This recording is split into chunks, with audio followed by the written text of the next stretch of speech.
কলকাতা বিমানবন্দর মেট্রো স্টেশনের কাজ শেষ পর্যায়ে। আগামী এপ্রিল মে নাগাদ শুরু হবে সিআরএস পরিদর্শন। কেমন হলো এই নতুন মেট্রো স্টেশন? নোয়াপাড়া বিমানবন্দর মেট্রোর সংযোগকারী স্টেশন এই জয় হিন্দ বিমানবন্দর মেট্রো। 6টি সিঁড়ি, 12টি এসক্যালেটর এবং 6টি লিফট, পাশাপাশি 6টি টিকিট কাউন্টার, 2টি শৌচাগার, 2টি সাবওয়ে থাকবে স্টেশনে। মাটির 13 মিটার নিচে হচ্ছে এই মেট্রো স্টেশন। থাকবে 5টি প্ল্যাটফর্ম, প্রতি প্ল্যাটফর্ম 180 মিটার করে লম্বা। সম্পূর্ণ স্টেশন এলাকা হবে 320 মিটার। 633 মিটার এলাকা জুড়ে হচ্ছে এই প্রকল্প। বারাসাতে জবরদখলের কারণে জমি সমস্যা রয়েছে। রাজ্যের সঙ্গে আলোচনা করে সমস্যা মেটানোর চেষ্টা করছে মেট্রো কর্তৃপক্ষ।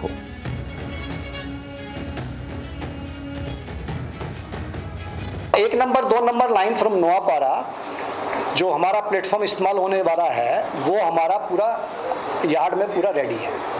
तो हमारे को जो है सीआरएस का जैसे ही ऑथराइजेशन मिलता है तो हमारा जो है कमर्शियल सर्विसेज जैसे ही जो है गवर्नमेंट ऑफ इंडिया अलाउ करेगी हम शुरू कर सकते हैं। फर्स्ट टाइम एयरपोर्ट को कनेक्टिविटी हम लोग प्रोवाइड कर रहे हैं, राइट। तो जो हमारा पब्लिक उस साइड से आएगा बारासात से, न्यू बैरकपुर से, सो उनको जो है हम इजी मोड ऑफ कन्वीनियंस से जो है सेंट्रल बिजनेस डिस्ट्रिक्ट्स को पहुंचने के लिए थ्रू एयरपोर्ट देंगे। तो जितना ज़्यादा पब्लिक इस्तेमाल करेगा उसका जो है उतना ज़्यादा फुटफॉल इसमें बढ़ने की उम्मीद है हमारा। মেট্রোর হলুদ লাইনে এই হলো জয় হিন্দ বিমানবন্দর মেট্রো স্টেশন। একেবারে 13 মিটার ভূগর্ভে দাঁড়িয়ে রয়েছি। একেবারে প্রস্তুত হয়ে রয়েছে মেট্রো স্টেশন। আগামী এপ্রিল মে মাসে সিআরএস ইন্সপেকশনের এরপর থেকেই কিন্তু এই মেট্রো স্টেশন সম্পূর্ণভাবে যাত্রীদের জন্য খুলে দেওয়া হবে এমনটাই মনে করা হচ্ছে। একদিকে নোয়াপাড়া, অন্যদিকে বারাসাত, তার মধ্যেই সংযোগকারী এই মুহূর্তে এই স্টেশন, যেখানে একেবারে সম্পূর্ণ কাজ কিন্তু যুদ্ধকালীন তৎপরতায়।